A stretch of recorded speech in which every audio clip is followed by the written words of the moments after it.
Now, our ESPN FC experts have been hard at work. We released today the 30 best players in the world under the age of 21. This is the top 10, as our experts came out with. Kylian Mbappe at 1, Sancho... Our experts is not us, right? It's somebody else. Well, I think we were involved. Alexander-Arnold. I had nothing to do with this. You weren't involved. Well, yes. That's our mistake, clearly. Vinicius, De Jong, Donnarumma, Rashford and Jovic rounding out the top 10, as always, with any sort of top 10 list. There's plenty of room for debate and conjecture. Gab, your thoughts on the order we came up with? Any glaring omissions? I don't see an omission. I'm hoping that I don't think anybody's going to argue with the guy at number 1.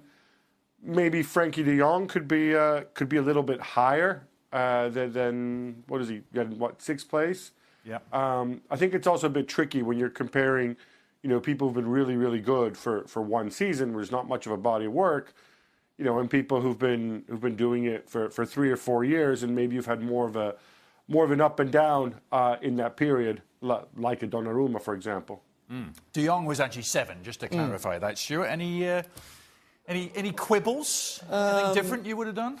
I think De Jong and De Ligt have been absolutely outstanding. I think they should be higher up the list. De Ligt looks like he's going to be a world-class player, and that's what you're judging these players on. Are they going to go on to be world-class players? I think Frankie de Jong will be a world-class player. De Ligt will be a world-class player. I'm not sure about Sancho. Not ahead of Sancho, surely. I'm not sure he's going to be a world-class player. No, certainly not ahead of Mbappe. Mbappe is already a world-class player. We saw that at the World Cup. But Sancho, I think, still got a lot of learning to do. Alexander-Arnold's still got a lot of learning to do. He's a good footballer, but he still needs to improve his 1v1 defending. Ali, thoughts? Even though you weren't consulted, clearly, on this list. I'm consulted now, and I can tell you that you can see the heavy influence of the English market. Hello. How by me, then. Well, Not by me. I know. You're usually not here, Stewie, so I welcome when you're here. You bring a change of pace. I like it. Freshness. Nuance to your analysis. Yes. All I would say is that Jadon Sancho's way too high in this list. I know somebody in this panel that actually has made a case that he would take Callum Hudson-Odoi over Jadon Sancho. Would that be you, Paul Mariner? Yes, absolutely. Okay. When he's fit. Yes, and when you consider the very best, and it's difficult to project what these guys are going to be, you just have to evaluate what you have seen from them. And what you have seen from them, I have to say that it's been far more impressive to see Frankie de Jong, De Ligt, obviously Mbappe, than some of these other guys. Some of these other guys, I'm not quite sure that they're at the level that we're talking about with Mbappe, De Jong, and De Ligt. So to me, it feels like it's a top 3, top 4, and then the rest of the guys that come further behind. Couple of strikers, Paul. Rashford, should he be in this top 10? And what about Jovic as well? He had a great season. I think Rashford should be in there, yes. But for me, Jovic is absolutely... He should be higher, Jovic? I think number 10. Look, I'm always intrigued about who's going to be the next top striker. This guy's got a chance to be the next real top number 9. What he does, he sees it. Not only can he put the ball in the back of the net, he's 2-footed. He's very unselfish in the box, which is an unusual skill. He's had a fantastic career at Red Star. He was there for a long, long time, learned his trade. He's got that winning mentality. He wants to put the ball in the back of the net, which sounds as though, well, everybody wants to put the ball in the back of the net. But it's how you do it. And he seems to have the hunger I think to be Paul's a top also player. alluding to that to be a great player, you need football intelligence. And 1 or 2 of those players on the list have got great potential, but at the moment haven't got the football intelligence. The great players that we've always talked about have had that football intelligence, that understanding of the game, and that's why they become great players. With your English-loving ways, Ali, would you have Rashford in the top 10? Sure, in the top 10. But I I think about right at number 9. But I think much like Manchester United, when Ole Gunnar Solskjaer, I think we saw the best of Marcus Rashford. And then, again, like the team, all of a sudden he went straight down. This is actually going to happen come 2024.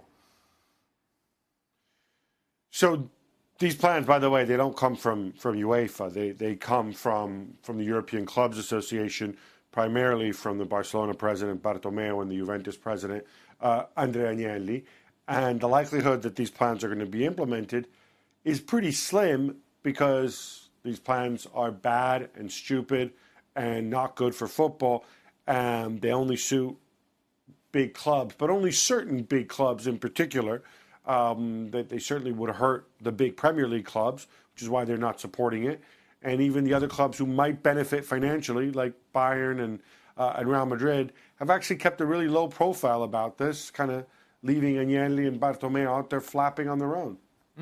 Talking of big clubs and the Champions League, Gab, Manchester City in a bit of hot water. They've been referred to an adjudicatory chamber, whatever that might be, by UEFA, and face potentially missing out at the Champions League in the 2021 season. What are the chances that that actually comes to pass?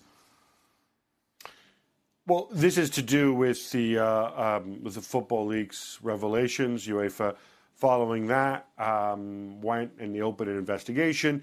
This isn't about Manchester City breaching financial fair play. It's about whether in the course of the investigation, as is alleged by football leagues, whether they misled, misrepresented, and kind of fiddled the numbers and cooked the books. So UEFA have looked at this via their investigatory chamber. The investigatory chamber has recommended that they be kicked out of the Champions League. Now the decision rests with the adjudicatory chamber, which is an independent body composed of sort of judge and sports lawyer types.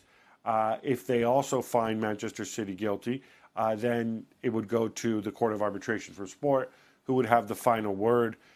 I think it's very difficult to judge without having seen the evidence, but it's certainly unprecedented.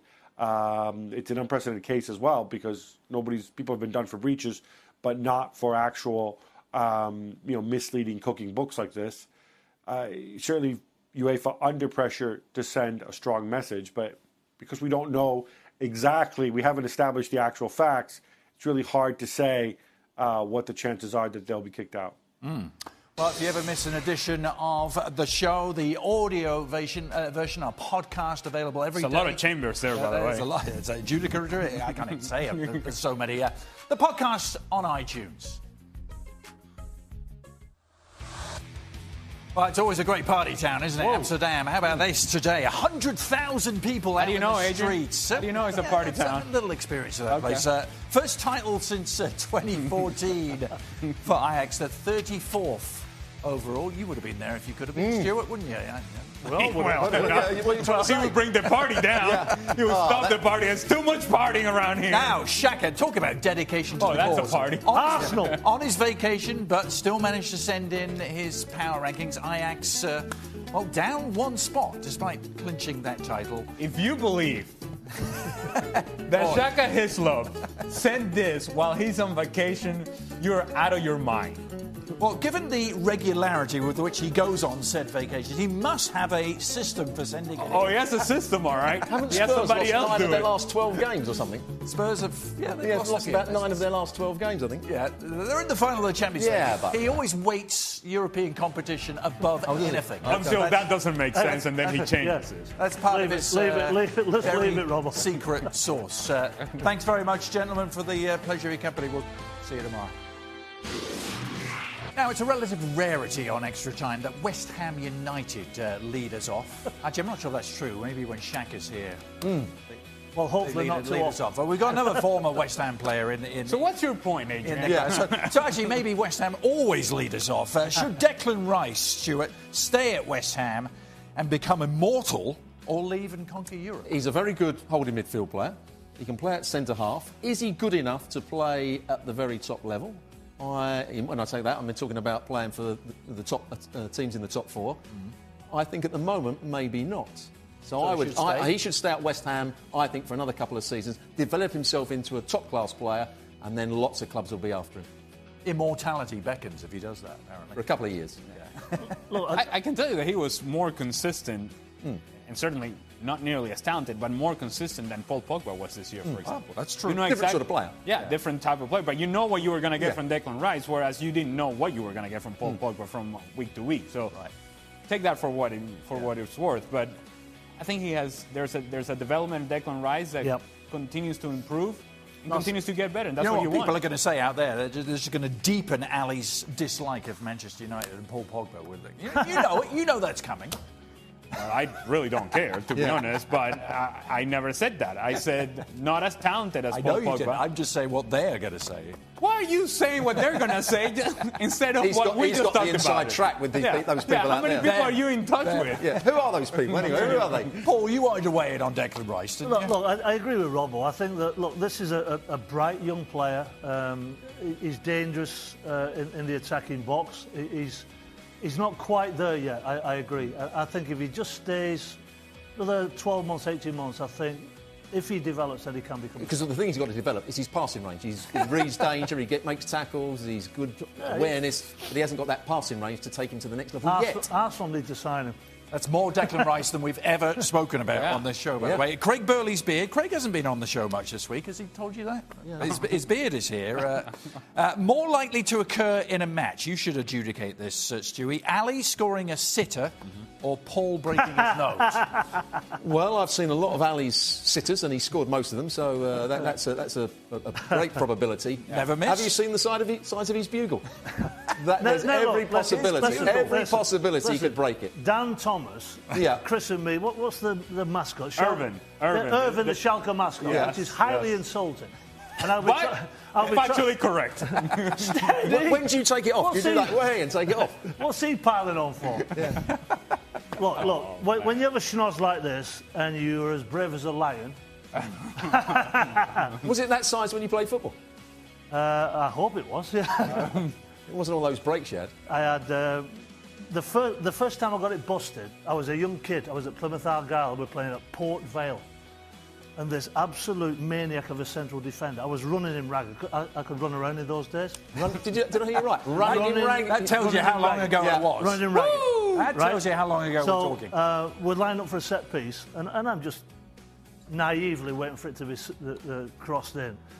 And this guy, because the referees weren't watching, he just nutted me right in the bugle, busted me schnoz wide open. Mind you, you got your own back over many years, didn't you? Of course. Well, you've witnessed it. How many times did you break it? Just 3 times. Oh, I broke it twice. Is that how it's listed on the injury report? Bugle banged up? Bugle banged up, Bugle busted. But still available, though. Bugle busted. Yeah. Still available. Bugle busted. Ali, let me tell you, when he was playing, he was one of those. He dished it out as well as he received once it. when he was at Portsmouth. And I went up for a header, whack across the nose. Gab, I'll let you start in on the next one first. Luka Jovic, we talked about him in the top 10 under-21 players. Is he going to be a good fit for Real Madrid, do you think? I think a lot depends on how they use him, because obviously this season at Eintracht he played a lot alongside, really big, physical, but also pretty clever player in Sebastian Haller. There was a lot of interchange. Of course, he's a guy who can go wide, come inside. I don't know. Karim Benzema, I assume, is sticking around, and given that Florentino loves Benzema, and when things go wrong, people want Benzema back in. I just wonder, is Jovic going to have to adapt to somehow floating around him? Is he going to play wide? You've got Vinicius, of course, coming back as well. You have Asensio still there. I hope they have a plan for him, because I think he needs minutes on the pitch and he needs time to go and adapt to a new club. And sometimes at Real Madrid, a young player can kind of get chucked into the mix, doesn't work out with him for 2-3 months, and then he disappears. You sensed a no there? I sensed a no there from Gab. That was he wasn't quite sure about that one, was he? Jovic to Real Madrid being a success? Yeah. Maybe not. With Wilfried Zaha, Stuart, take this, reportedly wanting to leave Crystal Palace. Who do you think, A, could afford him, and B, he would fit best at? Well, he had his chance at Manchester United. He went there and he did a whole load of stuff, but... You can never say that we're not touching all over the scope, huh? Declan Rice and Zaha now. Zaha had his chance. Luka Jovic, I mean... Mariner and Moreno's goal scoring exploit. We're doing it all. He's a very individual player. I'm not sure any of the top clubs are going to take him. Maybe a top... Is he not good enough for a top six? An Everton or somebody like that would take it. No, I don't think he's good enough for a top six. His decision-making isn't always right. He's an individual player, and at the big sides, they won't allow him to be the individual. All right, the final provider of a question today, the interestingly titled Wigan Athletic USA, in brackets Will Jones. So there's just one of them for Wigan in this country. For Paul... Are you okay, Adrian? I was just intrigued by it. What time of day is dinner? Well, it depends. Says Will. It depends where we are. If we're in the States, it's around about 6ish. But if we're in England, it's around about 1 o'clock in the afternoon. Because that's what we call dinner. We have dinner. Oh, depends whether you're posh. But then what do you have after Well, dinner? no, I was just about to dig in with that. I mean, obviously I'm from the north, Stuart's from the south, he's very, very posh. I'm more of a peasant type of a fellow, and we... Ali, when would you say dinner is? I would say around 7 or whenever I get home, to be 7! honest See, with he's you. posh.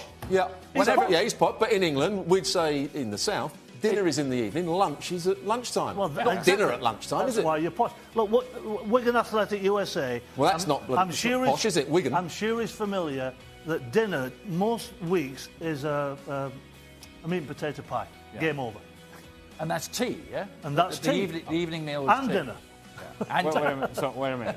and supper? So when you eat at night, what's that called then? Tea. And dinner? No, dinner's at lunch. Or supper late at night? Isn't tea something you No, drink? tea's not tea. No, tea's tea. Oh, tea is tea. Tea's tea. They used to say tea time. Because in the rough areas. Oh, let's have tea time now, and it's at 6 o'clock. The Great Divide, obviously, just above Watford and all the London geezers like Robbo. You don't That's like the them, huh? north. No, that's the north. It's like Game of Thrones here. It all depends whether you turn right or left on the Yes, plane. well, I know where you're going. Gab, you're a man of fine culinary education and taste. Maybe you should have the final say on this. Well, first of all, I'm delighted that Ali didn't ask him about supper, too, because that would have ended up complicating things even further. No, look, for me, in winter, which is often in season where there's games at night, you have dinner at 7:30, and then you eat later in summer, like 8:30, maybe even 9 o'clock. Obviously, if you live in a country that doesn't have seasons, because it, like the north of England, where it's dark and cold all night, I can understand Mara's dilemma there. I can tell you, I don't know how people eat at 9 o'clock at night. If I sit down and have a full meal at 9 o'clock at night, I cannot sleep. Yeah. I'm dreaming that my wife is stabbing me and all this other thing. Really? Well, that may be another issue. That might be a good reason to take some supper. Do go on. I'm just saying, I got all sorts of nightmares and things and such. I don't want any of that, and I can't sleep. Was she enjoying doing it at the time? Well, she was double knifed up. Did you miss the part where I'm getting stabbed? Yeah, I said, did she enjoy doing it? I don't know. I was trying to survive it. Didn't do well. That's very difficult to I like your assessment that dinner comes whenever extra time ends. Correct. Which sometimes That's- it's a long wait. Depends whether you're presenting or not. Yes.